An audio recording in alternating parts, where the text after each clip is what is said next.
Welcome, my dear friends. How are you? Today, let's look at the poem The Seedling by Paul Laurence Dunbar. This poem tells us how a tiny seedling grows into a strong plant by facing many challenges like wind and rain. ഇന്ന് നമുക്ക് Paul Lawrence ഡൻബർ രചിച്ച the seedling എന്ന കവിത പരിചയപ്പെടാം. ഇതൊരു പ്രചോദനാത്മകമായ കവിതയാണ്.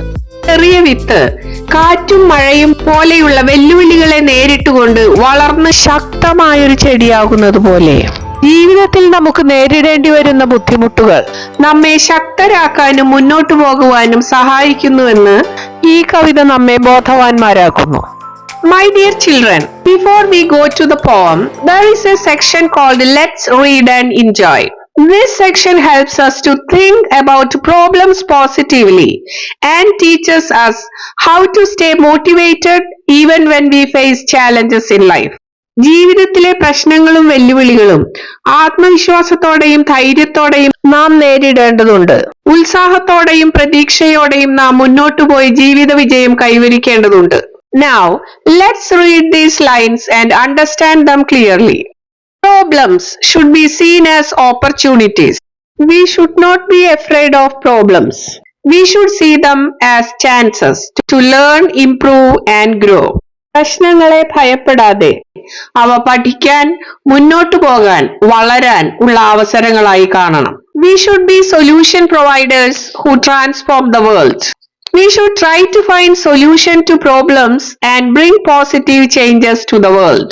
പ്രശ്നങ്ങൾക്ക് പരിഹാരങ്ങൾ കണ്ടെത്തി നല്ല മാറ്റങ്ങൾ സൃഷ്ടിക്കാൻ ശ്രമിക്കണം. ലോകത്തിൽ നല്ല നല്ല മാറ്റങ്ങൾ വരുത്താൻ നമുക്ക് സാധിക്കണം. Can we continue to stay motivated even when the path to success is long, difficult and challenging?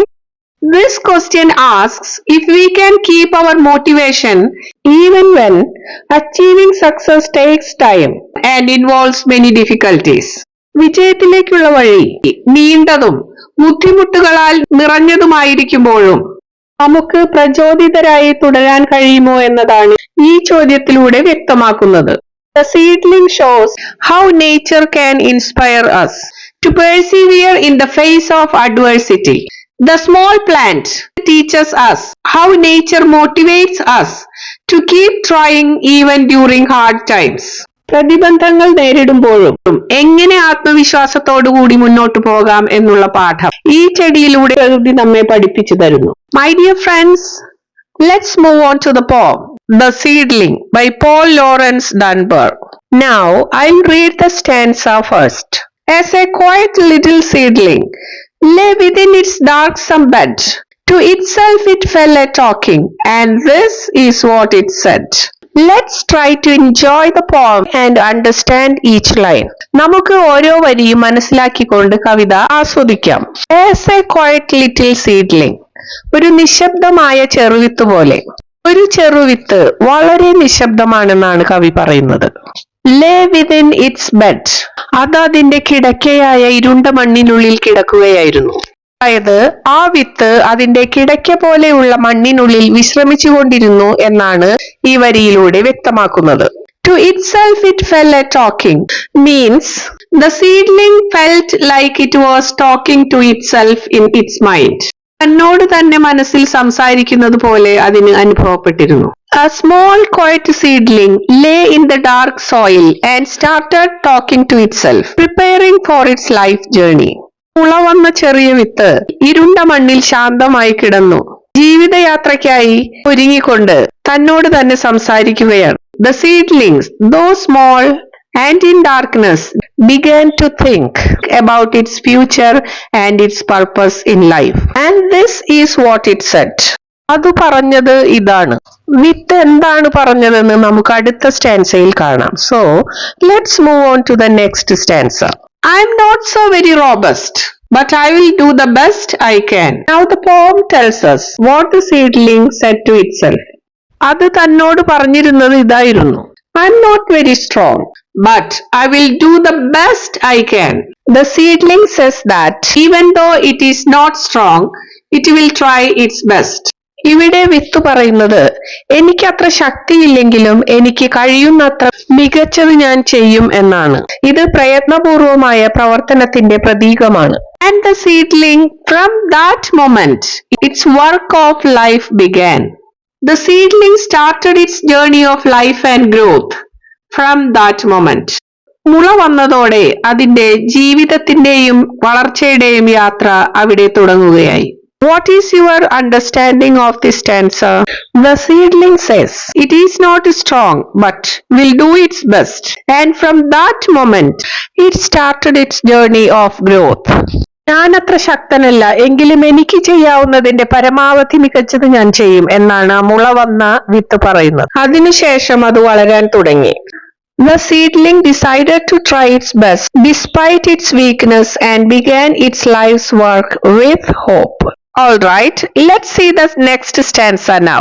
So it pushed a little leaflet up into the light of day to examine the surroundings and show the rest the way. So it pushed a little leaflet up into the light of day. Means the seedling slowly pushed a small leaf upward out of the soil so that it could see the sunlight. മുള വന്ന ആ വിത്ത് വെളിച്ചമുള്ള ദിവസത്തെ കാണാനായി ഒരു ചെറിയ ഇലയെ പുറത്തേക്ക് വരുത്തി. To examine the surroundings means to look and observe carefully what is around. ചുറ്റുപാടുള്ള എല്ലാം ശ്രദ്ധയോടെ നിരീക്ഷിക്കാൻ. And show the rest the way means the small leaf showed the other parts of the plant how to grow towards the light. ആ ചെറിയ ഇല സസ്യത്തിന്റെ മറ്റു ഭാഗങ്ങളെ വെളിച്ചത്തേക്ക് വരേണ്ടത് എങ്ങനെ എന്ന് കാണിച്ചു കൊടുത്തു. What is your understanding of this stanza? The seedling pushes a small leaf into the sunlight to look around and to guide the rest of the plant on how to grow towards light. ലോകത്തെ കാണാനും മറ്റുള്ള ഭാഗങ്ങൾക്ക് വളരാനുള്ള വഴി കാണിക്കാനും വേണ്ടി മുള വന്ന ആ വിത്ത് ഒരു ചെറു ഇലയെ വെളിച്ചത്തിലേക്ക് എത്തിച്ച് ലോകത്തെ കാണുകയും മറ്റുള്ള ഭാഗങ്ങൾക്ക് വളരാനുള്ള വഴി കാണിക്കുകയും ചെയ്തു. The seedling began to explore the world by sending out a leaf, taking the first step towards growth. Alright, now let's look at the next stanza. The leaflet liked the prospect, so it called its brother stem. Then two other leaflets heard it and quickly followed them. The leaflet liked the prospect means the small leaf liked what it saw around it. ചെറിയ ഇലയ്ക്ക് ചുറ്റുപാടും കണ്ട കാഴ്ചകളൊക്കെ ഇഷ്ടമായി. So it called its brother stem.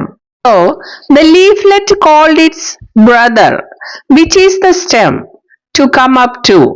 അതുകൊണ്ട് തന്നെ അത് തന്റെ സഹോദരനായ സ്റ്റെമ്മിനെ, അതായത് തണ്ടിനെ വിളിച്ചു. Then two other leaflets heard it. Two more small leaves heard the call. അതിനുശേഷം മറ്റു രണ്ട് ഇലകൾ കൂടി ആ വിളി കേട്ടു. They also quickly came up from the soil to follow the stem and the first leaf. മറ്റു രണ്ട് ഇലകൾ കൂടി വേഗത്തിൽ അവയെ പിന്തുടർന്ന് മണ്ണിനു മുകളിലേക്ക് വന്നു. What is your understanding of this stanza? The small leaf liked what it saw and called the stem to come up. And soon two more leaves also came up. ആദ്യം വന്ന ആ ചെറിയ ഇലയ്ക്ക് ലോകം ഇഷ്ടമായി. അത് തണ്ടിനെ വിളിച്ചു. പിന്നീട് മറ്റു രണ്ട് ഇലകളും പുറത്തു വന്നു. The plant began to grow. More parts like the stem and other leaves as it continued exploring the world. Now let's see what the poet says in the next stanza. To be sure, the haste and hurry made the seedling sweat and pant. But almost before it knew it, it found itself a plant. To be sure, the haste and hurry made the seedling sweat and pant. Let's see what the poet is saying here. Truly, the quick growth and fast actions made the seedling feel tired as it worked hard to grow. വിത്ത് വേഗത്തിൽ വളരാൻ ശ്രമിച്ചതുകൊണ്ട് അതിന് വിയർപ്പും ശ്വാസം മുട്ടലും അനുഭവപ്പെട്ടു. But almost before it knew it, it found itself a plant. The seedling worked hard to grow quickly, and before it realized, it had already grown into a plant. വളരാൻ അതിവേഗത്തിൽ ശ്രമിച്ചതിന്റെ ഭാഗമായി അതിന്റെ ക്ഷീണം അതിന് മനസ്സിലാകുന്നതിന് മുൻപ് തന്നെ അതൊരു ചെടിയായി വളർന്നതായി അത് മനസ്സിലാക്കി. Shall we recall what we understood from this stanza? Growing quickly made the seedling tired. But soon it found that it had grown into a full plant. വേഗത്തിൽ വളരുന്നത് ആ മുള വന്നുകൊണ്ടിരിക്കുന്ന കുഞ്ഞു വിത്തിനെ ക്ഷീണിപ്പിച്ചു. പക്ഷേ ഉടൻ തന്നെ അതൊരു ചെടിയായി മാറിയതായി അത് കണ്ടു. Even though growth is tiring, the seedling quickly transformed into a plant through effort. Now, let's unfold the thoughts in the next stanza. Sunshine poured upon it, and the clouds they gave a shower, and the little plant kept growing till it found itself a flower. The sunshine fell on the plant, and the clouds they gave a shower. Let's see what the poet is saying here. The sunshine poured upon it. Sunlight continued to shine on the plant. സൂര്യപ്രകാശം ചെടിയിൽ തുടരെ തുടരെ വീണുകൊണ്ടിരുന്നു. The clouds provided rain to help it grow. മേഘങ്ങൾ മഴ പെയ്ച്ച് ചെടിയെ വളരാൻ സഹായിച്ചു. And the little plant kept growing.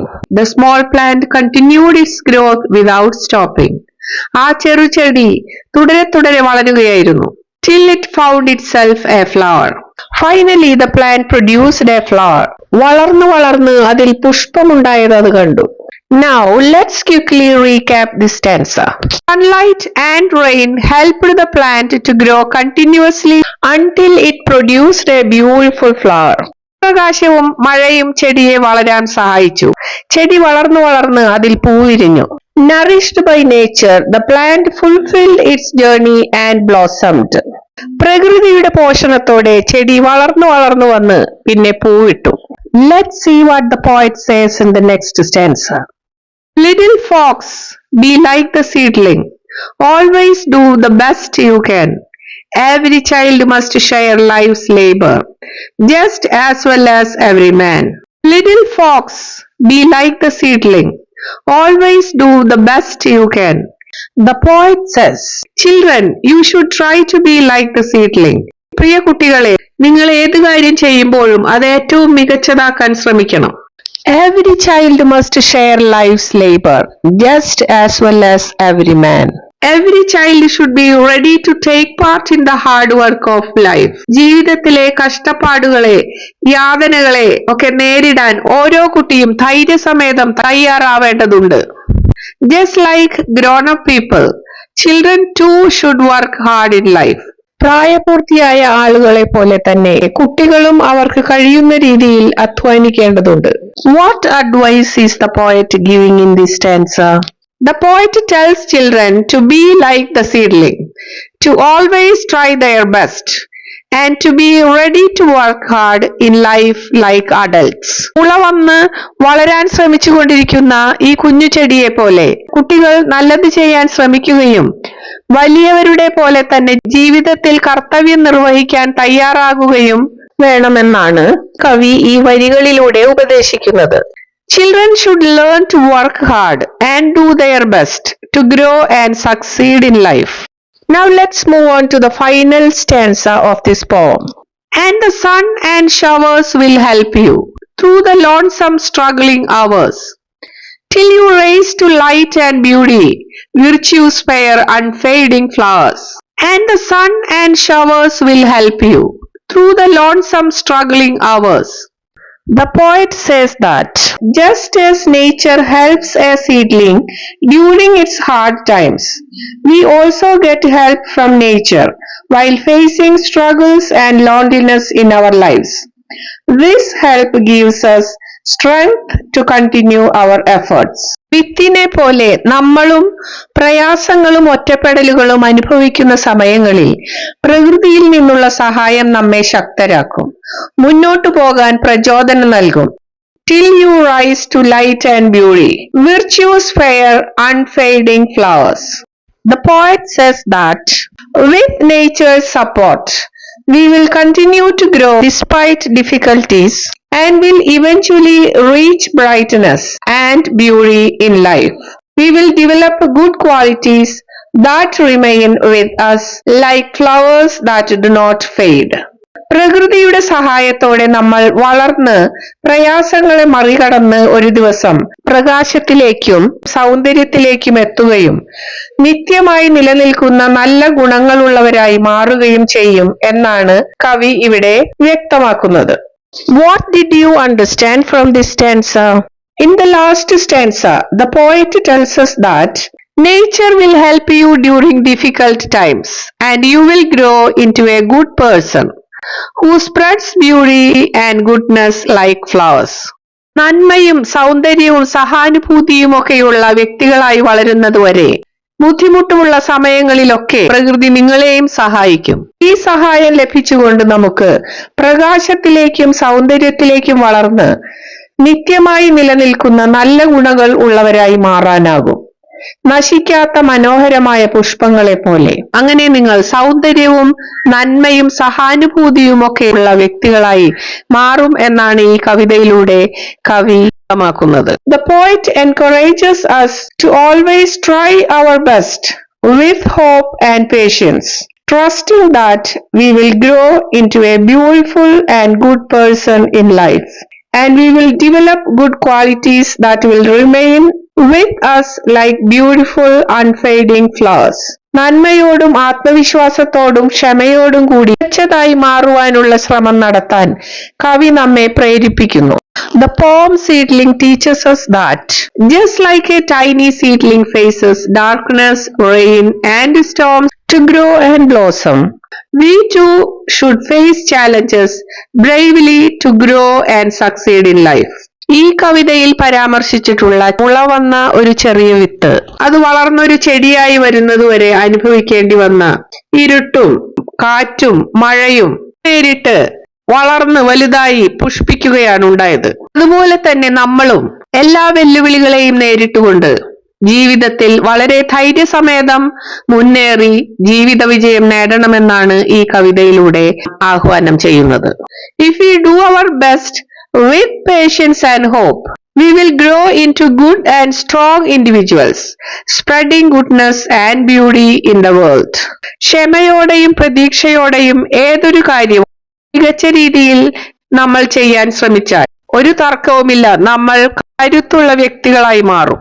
അങ്ങനെ നമുക്ക് ലോകത്തിന് തന്നെ നന്മ വിതയ്ക്കുവാൻ സാധിക്കും. ഈ കവിത നമ്മെ പഠിപ്പിക്കുന്നത് ഒരു ചെറിയ വിത്ത് മുളച്ച് ഇരുണ്ട മണ്ണിലും മഴയിലും കാറ്റിലും വളർന്ന് മനോഹരമായി പുഷ്പിക്കുന്നത് പോലെ നാം ജീവിതത്തിലെ ബുദ്ധിമുട്ടുകളെ ധൈര്യത്തോടെ നേരിട്ടുകൊണ്ട് വിജയത്തിലേക്ക് വളരണമെന്നാണ്. സഹിഷ്ണുതയോടും പ്രതീക്ഷയോടും കൂടി നാം പരിശ്രമിച്ചാൽ നന്മയും ശക്തിയും നിറഞ്ഞ നല്ല ആളുകളായി ലോകത്ത് നന്മ പകരുന്നവരായി നമുക്ക് മാറുവാൻ സാധിക്കും.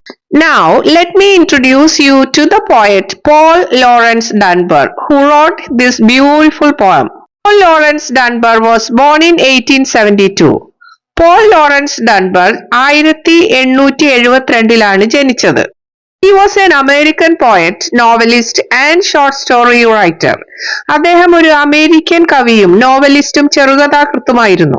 It is said that his parents were enslaved in Kentucky before the American Civil War. American civil വാറിന് മുൻപ് അദ്ദേഹത്തിന്റെ മാതാപിതാക്കളെ കെന്റക്കിയിൽ അടിമകളാക്കപ്പെട്ടിരുന്നുവെന്നാണ് പറയപ്പെടുന്നത്. He published his first poem, Our Martyred Soldiers, at the age of 16. അദ്ദേഹം തന്റെ ആദ്യ കവിതയായ Our Martyred Soldiers 16-ാം വയസ്സിൽ പ്രസിദ്ധീകരിച്ചു. Dunbar became one of the first Afro-American writers to win international acclaim. ഡൺബർ അന്താരാഷ്ട്ര പ്രശസ്തി നേടിയ ആദ്യ ആഫ്രോ അമേരിക്കൻ എഴുത്തുകാരിൽ ഒരാളായി മാറി. He worked with the Wright brothers in their publication The Tatler. The Tatler എന്ന പ്രസിദ്ധീകരണത്തിൽ റൈറ്റ് സഹോദരന്മാരോടൊപ്പം അദ്ദേഹം ജോലി ചെയ്തു. His first book, a collection of poems, Oak and Ivy, was published in 1893. അദ്ദേഹത്തിന്റെ ആദ്യ പുസ്തകം കവിതാ സമാഹാരമായ ഓക്ക് ആൻഡ് ഐവി 1893 പ്രസിദ്ധീകരിച്ചു. He has published many collections of poems, short stories, 4 novels and a play. അദ്ദേഹം നിരവധി കവിതാ സമാഹാരങ്ങളും ചെറുകഥാ സമാഹാരങ്ങളും 4 നോവലുകളും ഒരു നാടകവും പ്രസിദ്ധീകരിച്ചിട്ടുണ്ട്. His creative life ended in 1906. അദ്ദേഹത്തിന്റെ കർമ്മനിരതമായ ജീവിതം 1906 അവസാനിച്ചു. And that's all for today's class. If you enjoyed my classes, please like, share and subscribe to my channel. Don't forget to press the bell icon so you won't miss notifications for my upcoming videos. Thank you and have a wonderful day.